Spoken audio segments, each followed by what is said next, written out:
Hi, and welcome everyone who's just sitting in the waiting room to this webinar on what happened to legal design. I'll just give us another 10 seconds or so just to allow a few more people to log in, and then we'll introduce you to our very exciting panel.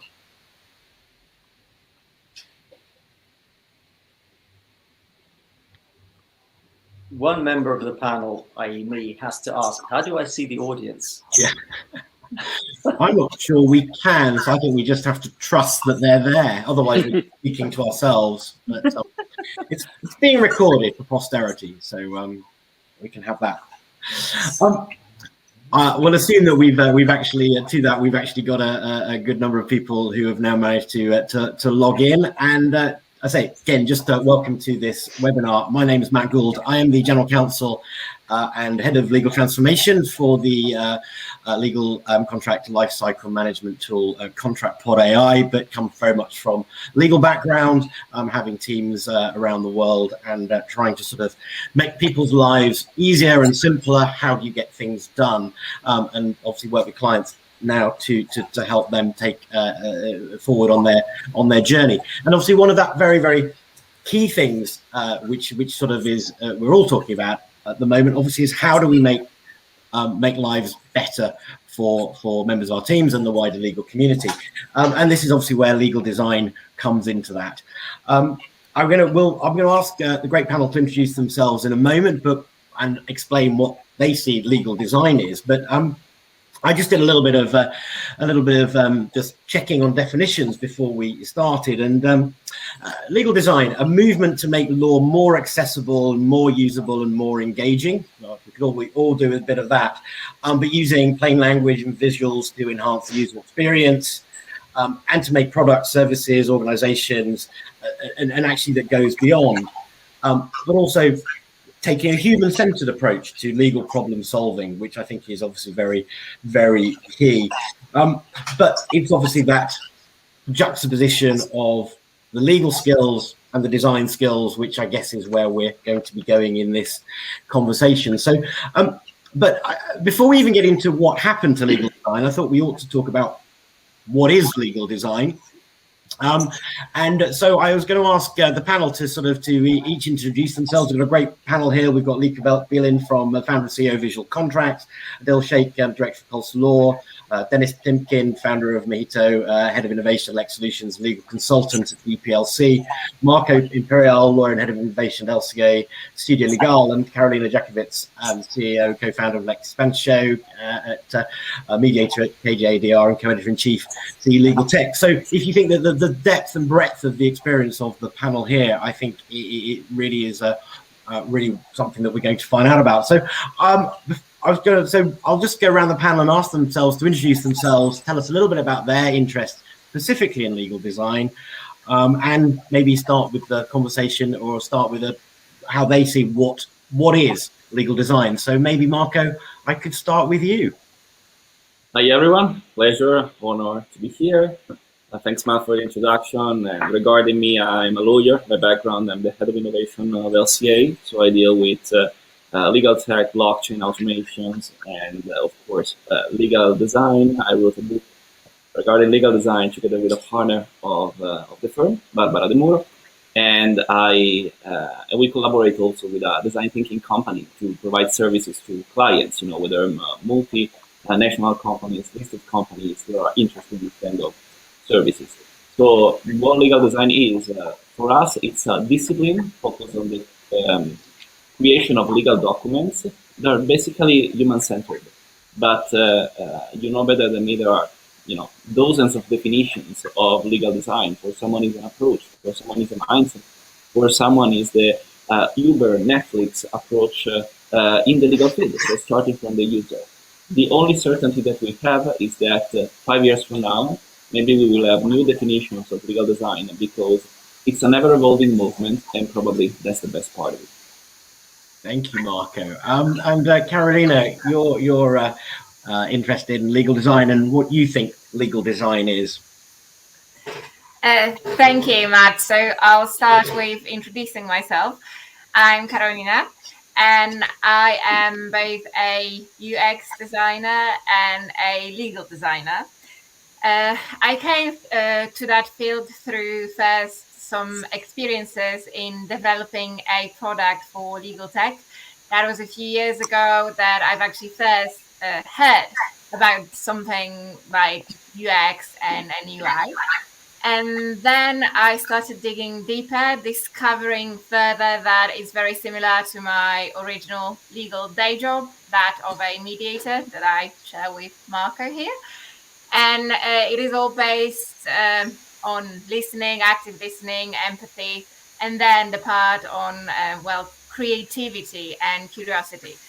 So then I just trained in the general UX and topped it up with legal design training. And now I get to, put that know-how into practice, working on some projects in general UX and in legal design. And actually, so far, my experiences were mainly with institutional organizations, with institutional clients, and mostly focused on process and information design. So to answer your question, what is legal design? To me, it's mostly making the legal product accessible and usable. It's about listening, digging, and discovering the needs of the end user and trying to address them. Thank you, Karolina. And I don't know whether you want to talk a little bit more about UX, UI, just for some of our participants who may not totally have got that concept. Sure. So to decipher that, UX refers to user experience and UI user interface. So one of them is more about designing the experience, a product, and the other one is frequently considered to be more with the graphics and the way a product looks. So I'm more passionate about the research part, the UX part. So just, digging, discovering, and addressing what we discover. Fantastic, thank you, Karolina. Denis, your take. Yes, so I'm Denis. I'm the founder of Majoto, which is a next generation contract automation product, and I also consult on contract process improvement and contract design. I think my definition of legal design at the sort of, there's a kind of day-to-day, everyday sort of level to it, and there's a sort of like a more of a lofty professional level to it. But I think there's a day-to-day thing that everyone can do, and reflecting kind of what Karolina really said, it's about thinking more about your clients, your users, as opposed to your own needs. So as a lawyer, how do I deliver something that works for them rather than just being convenient and easy for me? That's my simple definition of it. I love that. I think it's that thing about lawyers thinking about how other people, maybe non-lawyers, are going to visualize contracts rather than lawyers for lawyers. And I think it's a really interesting point that you've picked up on there. Adel. Hi, good afternoon, everyone. I'm Adel Sheikh. I am a director of product and innovation at Pulse. Pulse is, we're a law firm specializing in trademarks and other small business services. And uniquely, we're also a product development agency. So we've been working with LegalZoom to develop products for a range of customers, from companies literally incorporated on that day up to businesses who've been trading for 20 plus years. So the legal design aspect of that is been fascinating, built on a lot of research that we've done with a wide range of clients that we've come into interface with. And what we're really trying to do is to see how we can adopt legal design methodologies and principles to that user journey. And I think everyone who's already mentioned their definition of legal design have pretty much nailed it. It's quite hard to kind of add much more to that, other than it is very much readdressing the peculiar balance that I think legal products tend to have, which has, for some odd reason, always had the lawyer at the center of that journey, as opposed to the end user, which I think Dennis just touched on the same thing. And it's a peculiar nuance of the legal industry. And I think legal design essentially just tries to readdress that imbalance and put the end user, that client, essentially at the center, and redesign the process around him or her.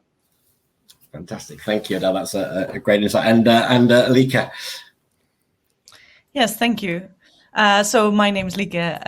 I'm the founder of Visual Contracts. I think I'm on here the only one that only has a design background. So my background is in industrial design engineering in Delft, in the Netherlands. And I rolled into the field, legal field and legal innovation field a few years ago when I won the Hague Innovators Prize together with a lawyer. And that's my first experience with working one-on-one with a lawyer. And that's like, I think, also touching upon another aspect that is really central in legal design thinking, which is the multidisciplinary collaboration. I think like everyone is touching upon one very big important core of like legal design, like putting the user central for your design. But then how to do that and how to bring more, like how to make legal and law more accessible and understandable is by creating and collaborating with different disciplines and listening to different disciplines to make it more understandable to everyone. So that's also essential, I think. Yeah. Thank you. And just picking up on visual contracts, which I find a really interesting idea. Do you want to just talk a little bit more about what you mean by a visual contract and what might be different about a more visual contract to a more traditional contract? Just to give us a bit of a sense.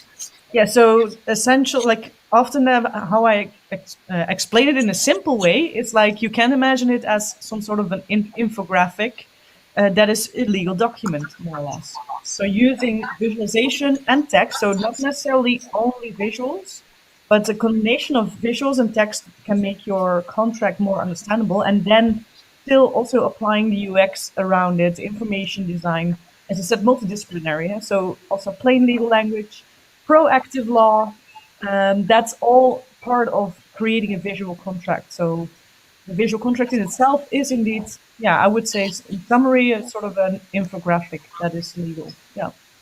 And it's such a great concept, and I think so maybe sort of going back to Marco. One of the things that we've got is about how we've got lots and lots of different companies doing little bits and pieces. How do you think that becomes something that organizations can use and actually adopt and actually turn it and actually start to use this concept a bit more broadly within the industry? What's your experience in that you've had? That's a very beautiful question. I think that we're lawyers, most of us.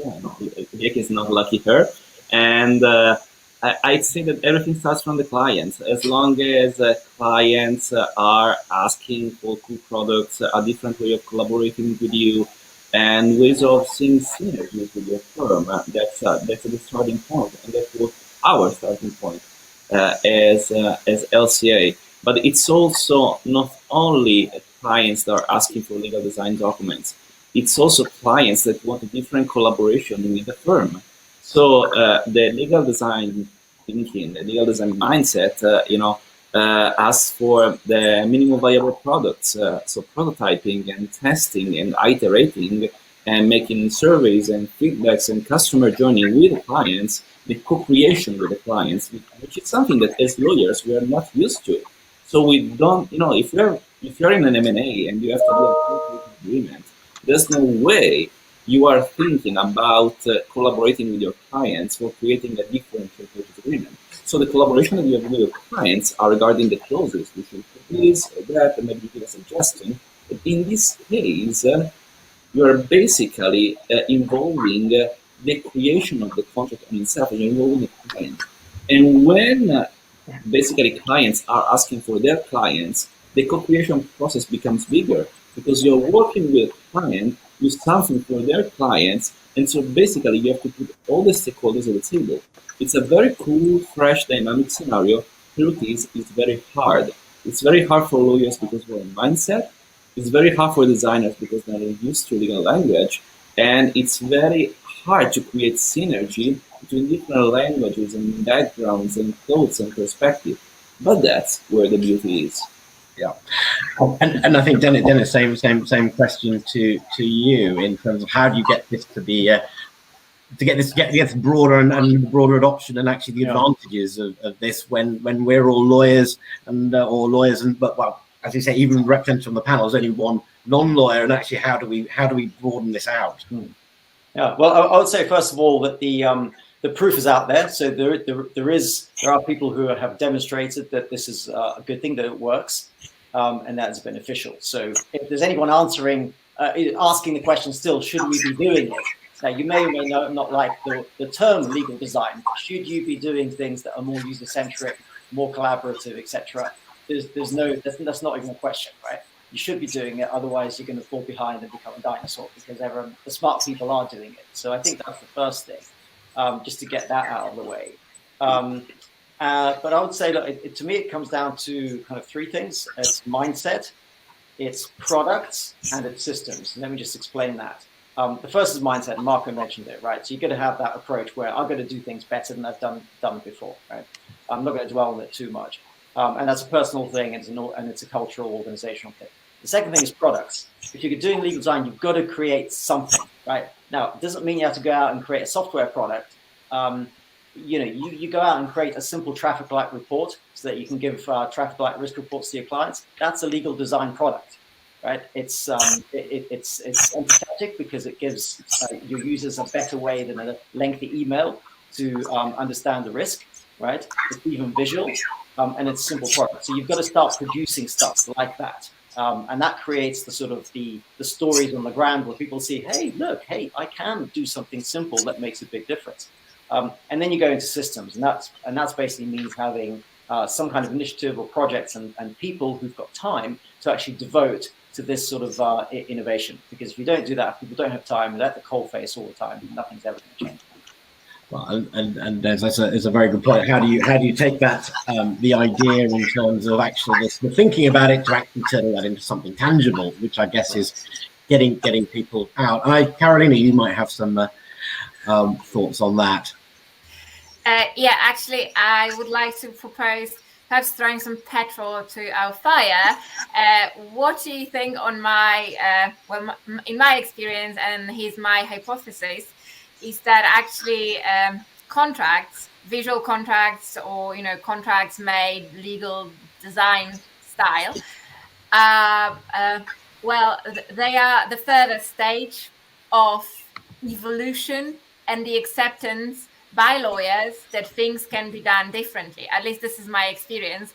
And from my corner of the world where we're trying to popularize legal design or design thinking, we're seeing some movement towards those bits and pieces, but in different aspects than the core contracting. So, for example, changing the websites of the law firms or institutions, making them more accessible, or just investing in more infographics or other ways of communicating better with the stakeholders, with the potential clients that they're trying to reach on social media or elsewhere. However, when it comes to contracts, I think that, well, for many, it's still a long way to go. But the bits and pieces, it started rolling just in other fields. So what do you think as the fellow panelists? I'm happy to jump in on that. I think that's a really good question. The one thing that we've realized is, yes, clearly legal design and legally designed contract is 100% the most creative thing a lawyer is going to do. And I think a lot of lawyers aren't really looking at that right now.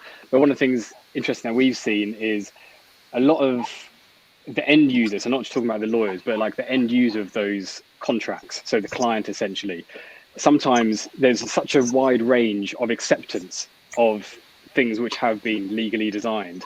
And some of the work which I've been doing with Pulse and LegalZoom, we come such a wide range of clients. Some of them, I'm afraid to say, look at something which we've put a lot of effort into, a lot of investment into legally designing this product.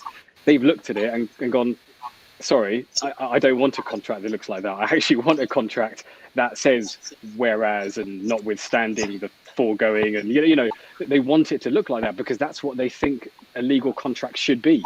So so it's interesting. We've seen people who on that side of things, up to people who, LegalZoom, for example, we redid their actual sales contract, and I think when when you have a particular type of client, like LegalZoom, that was completely different. And there was a massive use case, and there's been a huge ROI on that initial investment. So I think, yeah, the type of client is so important. But yeah, certainly it's a very creative process, which some people see the benefit in and some people less so, which I find very interesting.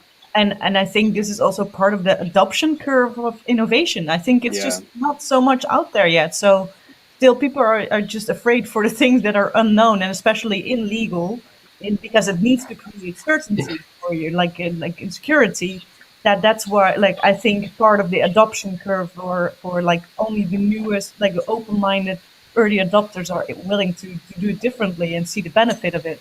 And a lot of people are still aiming at and focusing and looking at the lawyers that are not yet also aware of that legal design is a possibility, even that, and making it more accessible is a possibility. That then you keep that in that same loop and stick to that. So that's what I also see in the We're still paying. We're still paying for the sins of our forefathers and our own sins, in the sense that a lot of business folk have seen so much bad content and bad processes and habits from us lawyers. That's what sometimes they're used to and what they expect. But that doesn't mean that that's a good thing. That's right, and I think Nick Watson made a very good point in the Q&A around will the courts accept it, and and I think there's always that fear from lawyers. We all have contracts with more boilerplate than you could shake a stick at, and actually we all know that probably you could get rid of a third of that, if not half of that boilerplate, but actually we all take a very, very conservative approach. And so you include the third-party rights contract clauses in every single contract just because, which actually, so if we're going to get to new forms of contract, do we have to be a bit braver? And I think will the court support us? I don't, Karolina, you obviously commented in the chat. I don't know if you've got any thoughts around how do we get through that kind of that fear that actually won't be accepted, not just to our users and clients, but from courts as well. Yes, so Matt, I was just answering the question put there by Nick. Unfortunately, I cannot say anything more beyond what I wrote, that there are cases already before the court, and it happens that I heard about one in Brazil, and it was about a consumer contract. So it was with some bank client, and actually there was some dispute in regard to how to interpret a contract that was made in a consumer user-friendly way, meaning that it included a lot of visuals and graphics, which, contrary to those boring legal terms, do not have a one set meaning and interpretation, and there was a dispute already. So let's wait and see how it pans out, but it's already happening. I think that's Adel, have you got experience on that as well? Yeah, so although I'm just going to apologise, the lights in my office have just gone off because no one's here, so it's a motion sensor. So apologies for that. Hopefully you can still see me. Yeah, it's an interesting point about the courts, because one of the things that we're trying to do with visual contracts and legally designed contracts in particular is hopefully avoid a situation where a contract is where you can't understand it, and the only solution is to take it to court. So, although I think it's a key question that Nick has asked, like, are they going to be, will they hold up in court? But on the flip side, it's a bit of a paradox, because I think less of these contracts will probably even get to court in the first place, because more people would understand what's actually in them, and you wouldn't have this problem. I think there's been quite a bit of research by perhaps someone here on this panel of people understanding that the more boilerplate stuff you have in there, the more clauses, you know how lawyers are, we just add and add and add until you've got some horrific Frankenstein-like contract, which doesn't really mean anything. And that's exactly where the confusion arises, and that's where the litigation arises. So if you've got a visual contract or something which is crystal clear using infographics, hopefully it avoids the need of litigation altogether. Let me jump in if I can, Adel, because I think that there are elements that are philosophical, but they are also very practical from a legal point of view. legal design is a different way of considering the legal word, because it applies to clients, applies to litigation in courts, applies to institutions, and it's a way of considering law instead of from a contrastive perspective, me against the parties, me against you, and thinking about everything that can go wrong in the relationship between us, to a proactive kind of mindset and to a proactive kind of approach. And this basically changes the way you relate to contracts and the way you relate to other parties, because basically you are preventing conflicts instead of defending from it. What does it mean in practice? Maybe you want rich gamification, but at the same time, we are starting with our big team measuring the impact of legal design, from a psychological and an economical point of view, and the results are mesmerizing. So legal design started as a nice to have thing in the company. Then it became kind of, we are understanding what marketing really wants, what legal really wants, as a kind of a therapeutical moment in the design thinking session for them. And then you reach a level where basically you reach the CEO and CFO of the company and say, if you do things this way, there's an economic advantage, and there's an advantage in terms of trust and accountability, which basically influences the relationship with the stakeholder. So basically, the legal element becomes the point of view of the entire company. That's a very big mindset, big shift. And Mark just touched on, I mean, one of the things that I sort of touched and look at it is this whole kind of simplification kind of agenda, and actually thinking about from the user point of view, whether that's a salesman within an organization having an ability to take work away from the legal team because the legal team have just created something that's very easy and special, and therefore there's far less comments from third parties because actually it makes sense. The salesman gets it out, comes through, so therefore you can genuinely show an advantage. Or in the consumer world, that clients can buy things and actually they know exactly what it is they're getting to avoid confusion. So, but how do we actually get teams, if you like, to think in that way, in a more legal design way, and actually, obviously, we've got to get over that kind of that reticence, the reserve that so many lawyers have in terms of this. And I'm sure if we were to get a group of lawyers together, they would be you'd be throwing up the courts issue, you'd be throwing up the length of contracts and the certainty and the risk, all that by putting barriers in the way. How do we actually go about sort of getting people to talk about this in order to actually really understand the benefits? I don't know who might want to go first on that. Dennis. Yeah, I mean, I think there's a very simple way to start, and that is to follow some people who are actually doing it and done it before, and have written about it and put out blogs, put out guidebooks. There's a lot of, a lot of what we've talked about here may seem quite esoteric and difficult to achieve, but there's a lot of very, very simple techniques that you can start doing right away. So, I mean, just, one classic example, just to make it very practical, with contracts in it. And, this comes completely down to this point around clarity and relationships that Marco is talking about, and Karolina. Instead of starting a contract with definitions and then a long set of boilerplates about, person meaning persons and all that kind of nonsense, frankly, start your contract with the key commercial terms, right? What is the value? What is the name of the project? When does it start? When does it finish? Right? The stuff that the business guys are interested in, and the stuff that are usually the variables. Put that at the beginning of the contract. Have a key terms section, right? That's a classic design technique for a contract, right? Doesn't involve putting any pictures. Anyone can do it, right? Put that at the beginning of your contract. And that's going to already start to bring clarity. People reading it will see that you're making an effort to help people build relationships, right? Rather than manage risk. So that's just one very, very simple example of a contract design technique. There are loads of others, and there's loads of resources, and anyone on this panel will be happy to share a whole bunch of links that they can probably roll out in 10 seconds without even thinking about it. They can send you these things so you can start following it and actually applying it. To me, it's as simple as that. And Dennis, I think that's a perfect example, because I think probably quite a lot of companies, quite a lot of lawyers might have developed contracts like that without really thinking about it in the way that you're talking about it. And if you take employment contracts these days, for example, many organizations will use templates like that, except of course when you get to executive contracts, at which point you have to include the specific terms right embedded in the contract, because that's what an executive expects to see with sort of gold-plated ribbon. And so because that's what a legal contract looks like. Anyway, so but onto the sort of the delivery point, I think here, and the bringing clarity.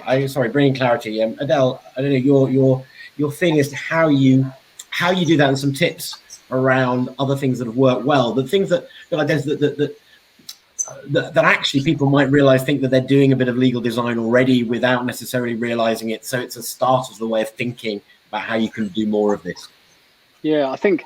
We're just talking about like the summary, the key terms in the front. I mean, the interesting thing with that is that I'm pretty sure. I mean, when I was in-house, I never used to go and show the CEO the contract. I should take a summary page of the contract attached to the contract, which I just written myself.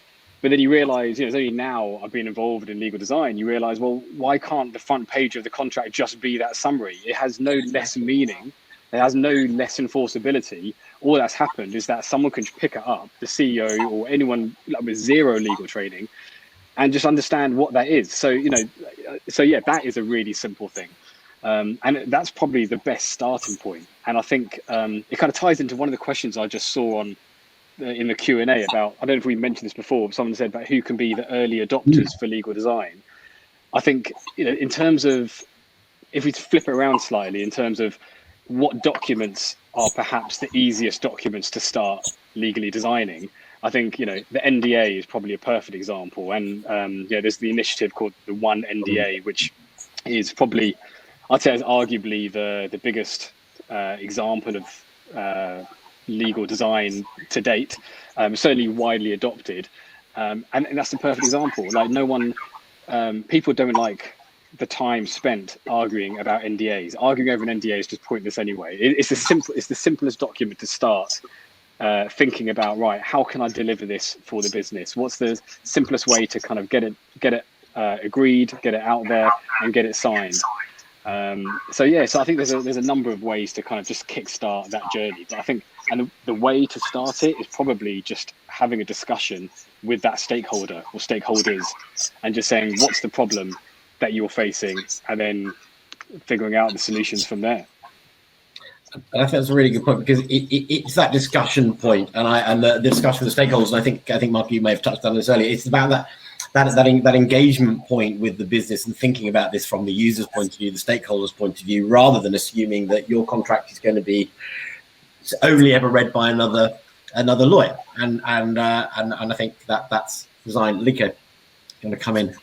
Yeah, because I'm just worried right now at this point. Like, we're talking a lot about contracts. Obviously, I'm like with my business, visual contracts. Yes, I'm focusing also on contract design and clarity in contracts and visualization in contracts. But if we're talking about legal design, I really want to stress, like, legal design is not only about designing contracts. So I just wanted to mention that, because take away, Lieke, and tell us. And also, just I come from my design. Like, when I started in the legal field, for me it was pretty obvious. Like, for me, the main goal is like, okay, we want to make the law more accessible. Why isn't it accessible to people? And for me, choosing and focusing on visual contracts is because this is one of the most tangible things that everyone is dealing with. So that's from a business perspective and design perspective why I chose to focus on visual contracts. But in the end, right now, is to give you an example of other legal design projects that I'm working on right now with visual contracts, is for the Dutch prosecution services, for example, where we are redesigning this whole court process of criminal law, like how suspects are going to get more control in this whole process by understanding it better, and then be able to solve their problems in their lives to prevent that they come back into the criminal law system. And that's what we're working with all these different stakeholders within the criminal law field and the Dutch prosecution services. all together in co-creation. And in the end, there is also about like the verdict in the end, or the pre-verdict, more or less. I don't know how you would call it. Sorry for the name. Like that is what we are designing as well. So there you do still have some sort of a visual contract involved, but it's not the main outcome that we're designing. We're designing this whole process, looking at the whole user experience, etc. So I really wanted to stress that and give you an example of like how to make the law more accessible with legal design. And contracts are also very important. Yes. No. I think that's really valid point. That it's actually, it's not. I said we had focused very heavily in the previous discussion, little discussion on contracts, but where you're talking about is actually you're coming back to the process and actually simplifying, using this as a way to simplify the journey. So therefore, you take some of the magic, because actually it has a better outcome for users if in fact you've actually thought about how to explain the concepts in a way that people can actually understand. They can understand the journey, they can understand the workflow, they can understand their rights, which I think is it's a huge change in thinking. How did you find criminal lawyers that's a really interesting one to me in terms of actually sort of who have a slightly different view of, I mean, their view of how you do things, probably even tighter than some of the contract lawyers on the panel. Well, to me, it's mostly what I feel like. I have worked in commercial settings and I work in public settings, like within the criminal. That's for me the main difference. I don't have any like for me. This is now I'm very much a lay person. A lawyer is a lawyer, you know, and the one maybe focusing on criminal law is not that much different. Well, it is different, but still. The topic and the context is totally different, but I do still feel it's law and it's complicated and we can make it more accessible. For me, that's the approach, like the design approach and legal design approach. You can do that in different contexts. Thank you. And Karolina, maybe, yeah, I was just going to come. I was about to come to you and your finger came up. So, go on.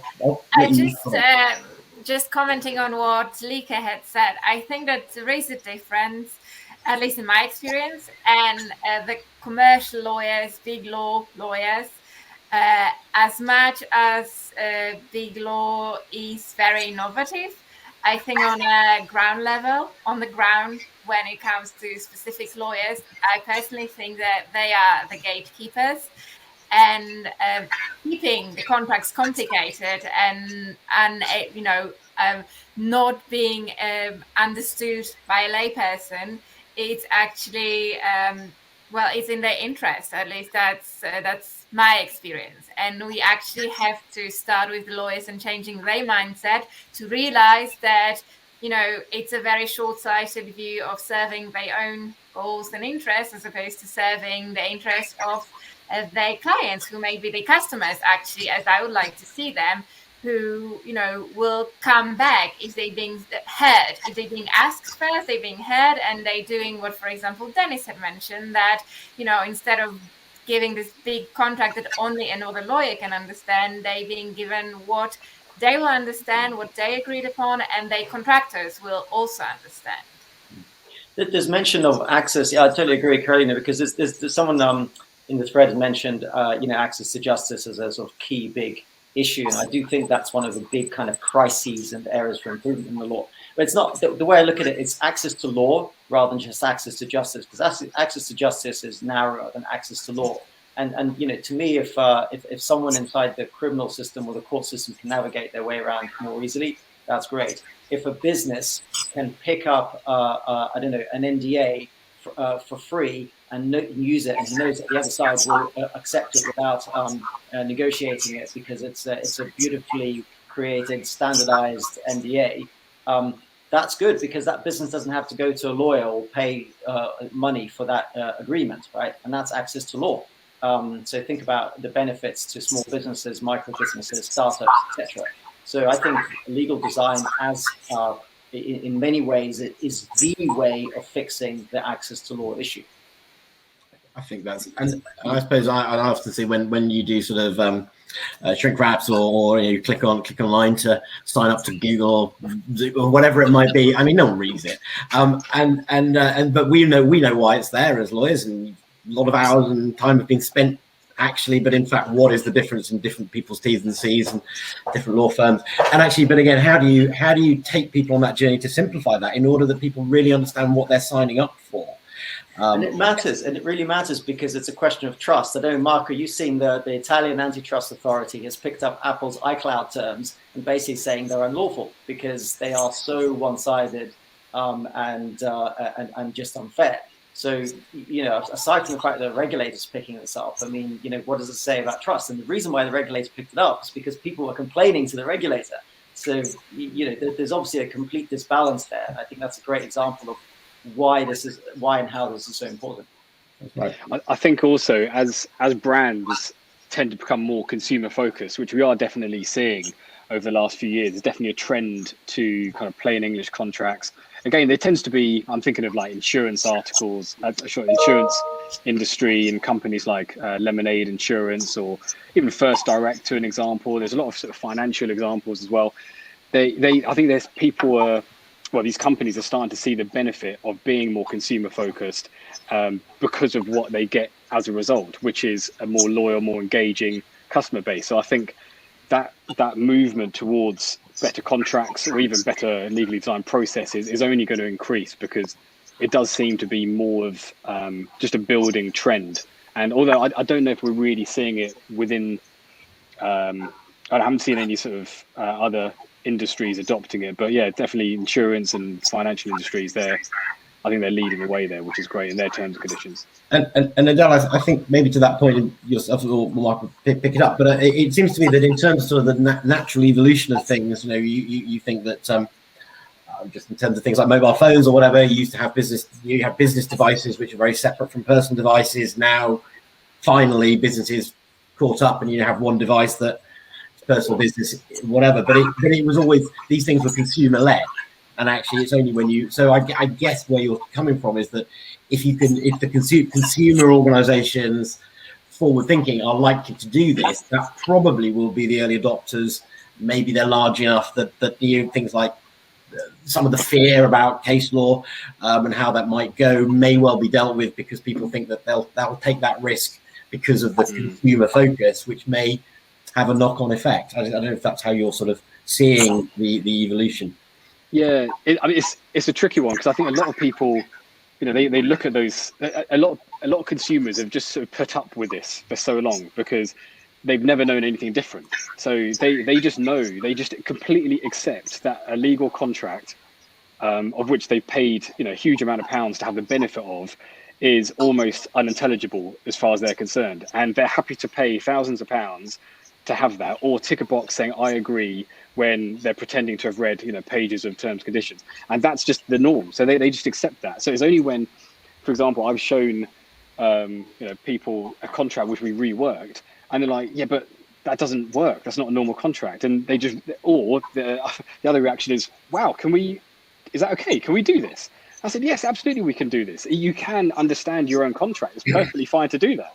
So yes, I think it's only when people start seeing the other side of the fence, when they leave the dark side and they see this new light as to what you can potentially have, consumers will then start to go, you know what, we want this, we want more and more of this, and I think hopefully that will start happening more and more.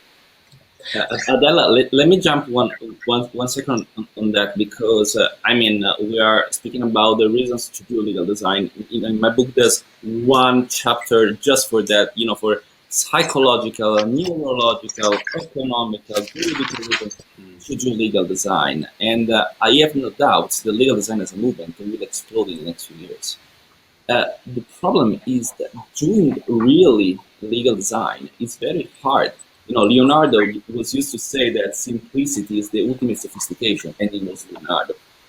Because, you know, if you want to do in legal design, you know, you want to do the design thinking process, the creation, the prototyping, the survey, it requires a huge amount of time, and in terms of law firm, it's also a huge amount of billable hours, a huge amount of effort, because you have to put people at the different table, kind of a forward-thinking approach, because you have to redefine the relationship with your client, and your client can also be the institution if you're speaking about access to justice and access to law.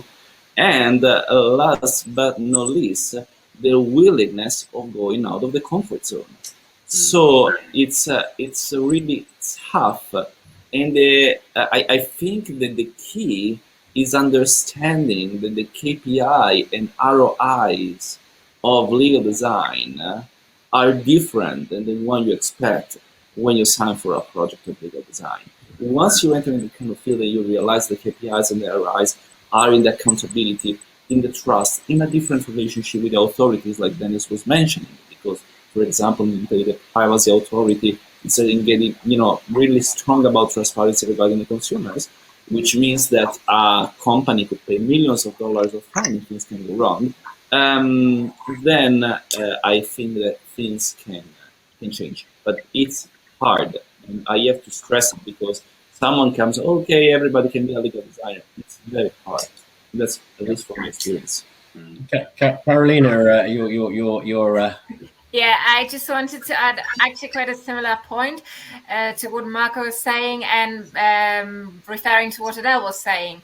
I think there's a difference when it comes to contracts as contracts being negotiated by the parties and therefore the meaning of what's used in there, and the type of contracts that you, Adel, and even Denis had mentioned with Apple, that the majority of us as consumers enter without any say on the clauses. We either agree to be bound by them by ticking those boxes, or we don't.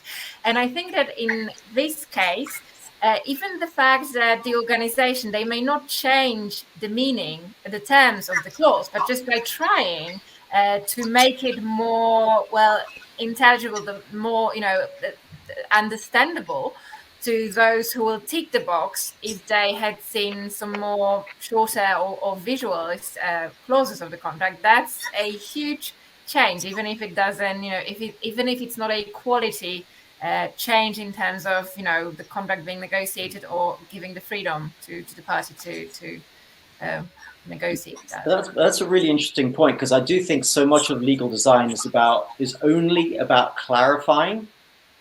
Whereas I'm a strong believer is that it should also be about not just changing how information is presented, but changing the information itself. So rebalancing contracts, making them more, putting in more reasonable positions so that you're reducing the negotiation, the number of negotiation iterations, right? I would even go for. Oh, sorry. No, go ahead. No, go on. Go. I would say, I totally agree, Denis, and I think I would even go for it's about redesigning the whole law. It's about redesigning the legal system into that everyone is indeed able to access it, accessing the law, which you were saying before also. So yeah, I totally agree. And Adel, I think, mentioned it earlier, but the one NDA project, what I found fascinating about that was that it was properly crowdsourced in terms of going out to basically anybody who wanted to have an input could have an input, start and what's important, and weighting different clauses, weighting different versions. So you actually get something that has been a standard form contract that actually has that multiple people in multiple different organizations all basically say, yeah, now we're all happy with it. At which point you sort of go, there is nothing left to negotiate, because why would you? And it just seems to me that yes, you can do that one, but when you're looking at trademark licenses, when you're looking at employment agreements, there are multiple other documents that one would assume could go through a similar kinds of process, so that you actually even stop that negotiation position, even at business level, which clearly must be the goal in all this, because you're making it easier and standardized, and if you've got a good tool that can sort of get the process going through, you've just got a few blank boxes to fill in your variables. It's interesting. The one, if I may just jump in with a comment here, the one in DA. I mean, it's not the first time someone that there's been a standardization attempt, right? The difference with the one in DA is that they've made it exciting. I mean, standardization is freaking boring, and one in DA made it so exciting, and that's I think a key difference in how they've done it. How and why they've done it, or how they managed to make it so exciting, different discussion. But I think if there's a point here is that legal design is and should be exciting and interesting. And I think that's an encouraging sort of example of just how interesting and exciting it can be. Yeah. Well, but it's interesting. I mean, I sort of think the one NDA was community led, legal led. It was industry led. Whereas you think of the other sort of standard form bought a house not too long ago, and the two residential lawyers arguing about the slight changes to the standard law society, so that you can't even buy or sell a house without two sets of lawyers arguing about the two or three variable clauses, and you think that's been going around for hours, and but that's obviously done top down, but never was quite done from the bottom up, and. So standardization is just something that I suppose we instinctively are. Well, we've got to argue about something.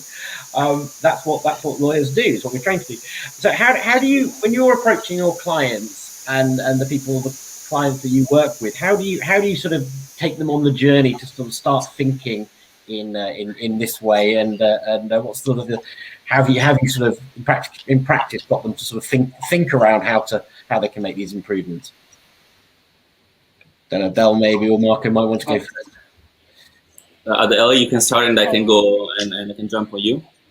I think, well, I mean, for us, it's slightly different because in terms of, so for Pulse's clients predominantly right now are trademark clients. So they're small businesses, and it's a bit of a peculiar area of law in that there's not really that much documents other than the documents that the clients give us, like their slogans or the logos that they want us to trademark, and we're pretty much an online service. So thankfully right now we don't have too much to be doing in terms of the legal design for their stuff, but as we started branching out into smaller the wider range of smaller business services, and I think for them it's what we're all about, and in particular LegalZoom has always been about democratization of law. That's the goal, and that's the motto, which is very much like we've talked earlier about access to justice. And so really getting businesses to be able to self-serve is a key goal. And I think all we've got to do is show them, if you have this contract, which is perfectly understandable, if you want to amend any bits, this is the bits you amend, and then you download this is your document which you can use as many times as you want, and you can just send it to the other side. They're going to be able to understand it. They're not going to need a lawyer. You're both going to save money, you're both going to save time, and your relationship crucially is going to start off on a much better foot, because otherwise what normally happens, you've got two parties, they both might agree with each other what the commercial terms of the deal are. As soon as it goes to their lawyers, all hell breaks loose, and they're arguing about stuff which they don't want to be arguing about. They never said we want to argue about this. They're, it's all going down a whole nother track. So as soon as you explain that to them, and they've done that, and they've seen the benefit of being able to self-serve, I think it's just a complete no-brainer. Certainly for our clients, that they think, we don't need to go and spend thousands or hundreds of pounds on a lawyer when we can actually do this ourselves, because the bulk of legal work, I think, is. It can be self-served. You don't need lawyers to draft bespoke agreements when they've been doing this day in, day out. Obviously, I'm massively generalizing there, but a lot of it can be standardized. Construction documents, that's a good example of a huge suite of documentation which is standardized, and that's in the construction industry. So it's doable. I think lawyers are just kind of reluctant to be doing this because, well, we're special, aren't we, lawyers? We don't like giving away our Adel, let me jump 1 second on that. I think that the key is reflecting, deeply reflecting about how you want to be perceived by clients. Do you want to be perceived as a service provider? Do you want to be perceived as the problem solver? Do you want to be perceived as the business advisor? Do you want to be perceived as the angry litigator? Or do you want to be perceived as a journey companion? With my clients, I don't want to give them a contract, shake their hands, and say bye-bye after having received their fees. I want to help them having a better place in the industry. I want to help them building relationships. What does it mean in practice? It means that I am, as an external lawyer, I'm part of your team, and I'm the one helping you to be successful. And it's very interesting because, of course, we work with several big companies for making legal design projects, and someone was okay, this is a kind of R&D payment, and someone was okay, this is a marketing payment, and someone was this is kind of legal stuff. So it also changes from company to company, but are they willing to invest on you and your relationship? And if the answer is no, maybe we as lawyers should be the one thinking about not having a client, because we are afraid of losing clients, but we can think the clients are the ones that share our values, share our perspective, the ones we want to work with and make the path with. Because this is a deep, it's a pretty problematic and complicated word. And something like a pandemic is the best possible way you have to strengthen your relationship with them. So how do you want to be perceived by them? And I want to be perceived as a joint companion. So legal design is a part of the package. And Lieke, when you've been sort of talking to clients you're working with, how have you got them to think in this way? It sounds like it's come a little more from a process and from a concern, but how have you got people to think about this? Well, it's good to have like the showcases, like this is what we have done before, and this is to get them get an introduction, of course, like this is how legal design is actually being applied. And as soon as you have that, and you start starting with the problem of what is the thing that they are addressing that they want to tackle, talking to them about how you would take the first steps. Like this, like I'm taking them immediately in the journey of this is where you would be able to apply legal design in this way. So yeah, it's really, and then still within the project, even if you get started, because you can explain as much as what you can up front, and that's why showcases are very good to use. But still, in the end, only when starting and going through the whole process is when you actually get the actual understanding of what the legal design thinking is about, and to get a little bit of a hang of it. So it is a lot of training and mindset, exercises, more or less, showing examples, trying out. And that's the part of design in essence, like prototyping, testing, failing, and recovering again. The failing, I was going to say, lawyers don't fail. Lawyers don't fail. Legal designers are happy to fail. Well, it's key, is right brain, left brain, but I think it's that mindset, bringing what you're talking about to legal thinking, that is where you actually can get the buy-in and the build. And Karolina. Let me try one thing. I just wanted to add and actually I just saw in the comments, Carol Valencia had said that it's about creating some nice experience. And I found that the simple thing being very effective in practice, that even this cold-hearted lawyer, when they see some nice document, they're still human beings who are mostly in their private life, used to a lot of tech, a lot of things being just user-friendly. When they see a user-friendly legal item, be it a document or a website or anything, they just say, oh, that's really nice. Actually, I like it, because they see the value of it being effective, and all of a sudden they just put the hat of a human being as opposed to a lawyer, because it's just nice, and therefore it becomes effective. Fantastic. Denis. Carol Valencia in the chat said that we should be looking to develop delightful experiences, and I think it's sometimes we think, well, it seems a bit hard or a bit too lofty to try and delight people with legal stuff, but it's totally possible. It is possible. It doesn't happen every day, but it has happened when people are literally delighted with something that you've produced, and that's an amazing feeling, and we should all be aiming for that every day. That's right, and I was just picking specific. I think Bill Galloway made a great conversation about process and service design, which everyone take it back to Lieke, I think, because yes, contract is one part, but as you say, it's that whole user experience piece which comes into creating something that is delightful. I was just going to ask our audience if there are any other questions, because we're sort of coming to the end. We've got a little bit of time left for additional Q&A. So just ask people to put any additional questions into the chat so that we can make sure that we've covered everything that people are interested in talking about. But whilst Matt, people are clamoring for an answer. Is legal design dead or not? Well, go on, Denis. You start. Okay, so I'd say two things. First of all, it's very much alive. A lot of it is happening in stealth mode. So if you don't see it in day-to-day, don't think that it's not happening, because it is, and it's going to be blowing up over the next sort of short number of years. The other comment I would say is that, is it alive in tech? And I'd say not yet. It hasn't been quite born in tech. If you look at sort of tech tools, yes, some of them have fantastic UX and kind of UX design, but in terms of the marriage of legal design and technology, that hasn't quite happened. It's something that we're doing in Majoto. I know that other people are working on it, but that hasn't quite happened, and that's what I'm looking forward to seeing most. Fantastic.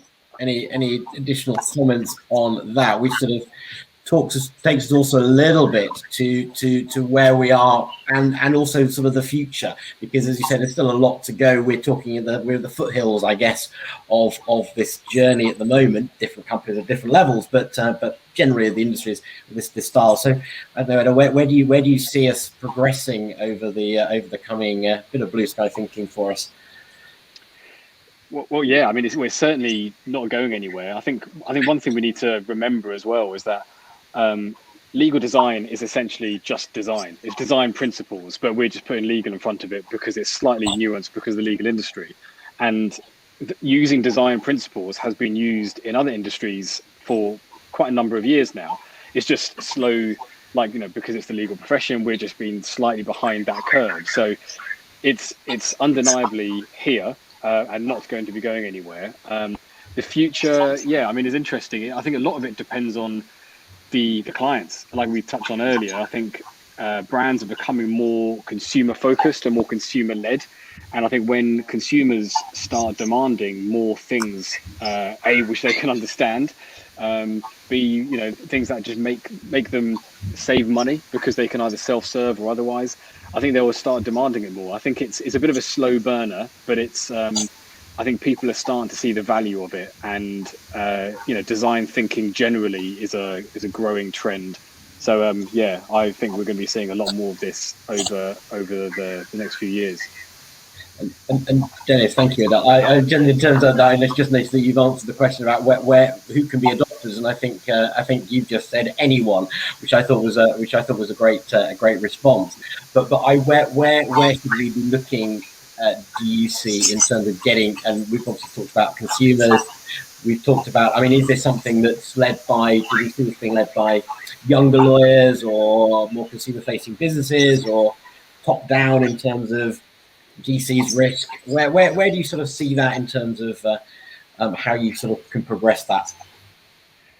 If this is a question to me, I'll just remind everyone about the movie Ratatouille, right? About the rat that could cook, right? And the moral at the end, the guy was not saying that everyone can cook, but anyone can cook. I'd say the same thing with legal design. It doesn't mean that everyone can do it or everyone needs to do it, but anyone can. So I'd say, look, I mean, I think honestly, it's across the spectrum, because anyone who wants to do things a little bit differently can have a go. We've already talked about how you can get started. It's very easy. You just need to follow and read some people who are doing it, and just start thinking about the way you do things, the mindset. I think that the most critical thing, perhaps, in all of this, Matt, is to give yourself the time and space, right? Because if you're at the coalface firefighting every day, then you can't break the tyranny of the present without doing something that gives you time and space. It means trying to find a way of kind of outsourcing or getting some help. Either ask someone for help who's done this, who can take on a lot of the time and effort for you, or get rid of some of your work so you can do it yourself. It'll more than pay for itself in terms of ROI. I'm very confident of that. Matt, let me jump on the question, is it dead or alive? Because when I was invited to speak about a webinar that is what happened to legal design, I meditated quite a lot about it. And so I think that our clients willing to pay for it, yes, more than ever. And, even institutions, I think that they will be intending to invest because they see that as a kind of a way to rebuild the relationship with the citizens, which is kind of necessary, especially after the pandemic. But I think that in the companies, at least in my experience, they are reflecting about the why are we paying for this? So are we paying because this is an experiment of the legal department, or are we paying because it's a different way to see how legal is involved in our company, and we are going to be all in on that? And that is creating lots of reflections in the company about legal departments and the role of legal design as well, especially because maybe with some of them you already done some projects and they're pretty enthusiastic and response, not only from the legal but also from the financial department or from the marketing department, and they are just, what the hell is this? I mean, this is kind of a project of legal, and now we're discussing about using contracts to establish a relationship with the consumers. And so this means lots and lots of meetings and reflections, because it's just there, kind of, do we really need to get on that? Because if the answer is yes, we need to be strong. So we are in the kind of standby, but I think that soon, 3 to 5 years, it will be big. And Karolina, your observations, I guess, as well, and bring it back obviously to what happened to legal design. And I think what's been going on over the last year during the pandemic, how has that impacted as you see it? But then also taking us to where do you see us going in the next couple of years? So in my experience, it's very much alive, and I'd say that rather in a nascent state in many places or the industries, so getting ready to fully bloom as opposed to being dead after a short, burnout. It's not the casualty of the pandemic, quite the opposite, in my opinion. It was very fancy, and right now it still is perhaps more on the back end. It's still happening. And I think that the companies will still see it as an advantage, something to differentiate themselves on the market, and at least the lawyers can make that their unique selling point and their market advantage, I think. And that ties in with who are the early adopters. So I think that not everyone, sorry, to paraphrase what Denis had mentioned, anyone can be an early adopter. However, not to sound ageist, I do think that it's mainly the younger generations. But then if they lead by example, in my experience, the majority of people who have seen legal design in action, they all of a sudden convert because they just see the benefits of that. So we just need to get this critical mass of, the early adopters, and then hopefully the ball will start rolling, I hope. Well, and kind of that's great. And I think going back, Denis, you go a bit, but I think in the chat there's a lot of comment about admin, paralegals, other users of legal services across organisations, and then some great comments there in terms of, but also I think Kim's point, avoiding getting stuck. And actually, it is actually about people continuing to drive, because actually, once you can demonstrate the business benefit, of course, you can push it throughout. All organisations change and evolve. It's just at what pace. Lieke, in terms of where you see this going over the next couple of years. Yeah, so if I would immediately answer that question, then I will say, of course, I think education, like legal law studies and design studies, are very important to collaborate and to change the way lawyers are being trained, of course. So that's definitely for the future. It is happening. I'm actually also initiating a new legal design lab at Delft University, so at the design studies. And this is something that indeed, you see the traction over there happening also right now. Still, it needs to be developed, but this is, if you talk about that or life, I see the difference indeed, the day and night from last year compared to this year for my business as well. It's totally growing, it's exploding in that sense, more or less. So definitely it's only going to go further, and we're still at the start. And that's, as I'm saying, I think education is the biggest change, because maybe you say, I think the assumption of that young people would adopt it, I think that's actually, from what I experienced, not necessarily the case for me. And this is also coming back to what is the difference between the criminal law sector compared to commercial law sector. I see very conservative people in the commercial law as well as in criminal law. So I think it's still the mindset change and the open-mindedness and the character of people who are early adopters of legal design. And I think this is a part of how open you are for example, more having more emotion, indeed, in a workplace. For example, if you're open to that, those type of things are all the softer things of what legal design brings, I think, which makes it more accessible. Lawyers having emotions, gosh, that was beaten out of us. Intelligence, not emotions, just emotional intelligence. Yeah, okay. That's maybe a better way of it. Yeah, exactly. Yeah. I was going to say, so just sort of in terms of a very large question, big question at the end, in terms of making the judiciary adapt to legal design to improve court systems and judgment writing. I don't know if anyone wants to have a quick. That's a huge separate topic, I think. But, I can speak of, sorry if anyone wants to add up, obviously. Anyway, I can speak of some experiences when it comes to trying to add more legal or just tech to the public court system. And basically, it's not an easy fight. It is a fight because there is some opposition on coming from the judiciary because they're there to safeguard those very formal requirements and standards. And many of them consider that the adding elements of technology, like, the not being present at your hearing, but being present online or whatever you want to refer to, they put people at disadvantage, and therefore, they access to justice or they rise as defendants, and all of those big constitutional provisions, they are in danger. So I think that if we all of a sudden try to go a step further and, turn that into more visual law, I think that will draw even more opposition from the judiciary as the formal, bearers of those standards, constitutional standards. I've got just 2 quick points on the judiciary question. Yeah, it's interesting.